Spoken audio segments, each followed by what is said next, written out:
Rachat Panfa, Mbote la famille, Otep, Otep, Otep. C'est votre frère Bangolou qui vous revient avec le poème du jour. Celui d'aujourd'hui s'intitule L'ego ou l'œil. L'être qui prend conscience de lui-même s'observe à travers le miroir de sa propre conscience, scrute les recoins de son âme pour en découvrir les secrets, pour y déceler sa destinée, sa carte de navigation céleste, sa boussole de direction terrestre, sa mission divine. Avant de s'incarner dans la marmite de l'espace, la lumière traverse le filtre, le voile de la conscience et se diffuse dans les eaux où elle subit une diffraction, une scission en deux rayons. La lumière originelle de la source, parcelle d'énergie divine, et la lumière dimensionnalisée, densifiée. De cette scission, cette division naît l'ego, naît le moi, qui noie l'esprit sous son poids. Tu sais qui je suis. Je suis ministre. Je suis flûtiste. Je suis chasseur de rats palmistes. Je, encore et encore je, partout et toujours, puisque je, c'est l'ego. Les ancêtres ont dit mieux, pour dire moi, et mieux pour dire œil,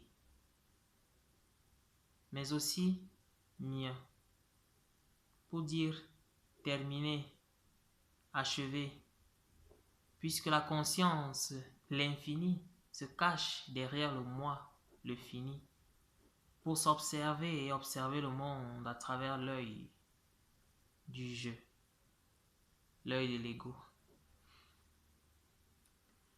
Les ancêtres ont dit ga pour dire je, ka pour dire prends, mais aussi ka pour dire parcelle d'énergie divine. Le je, c'est dans le don de l'énergie divine.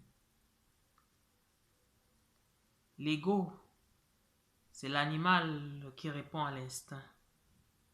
L'âme, c'est le divin, l'essence de l'être primordial. La question qui se pose est,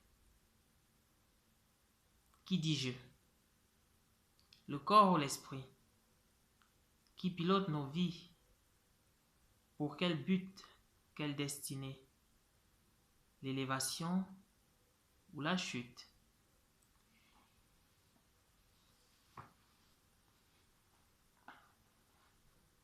C'est un peu ça, le petit poème du jour.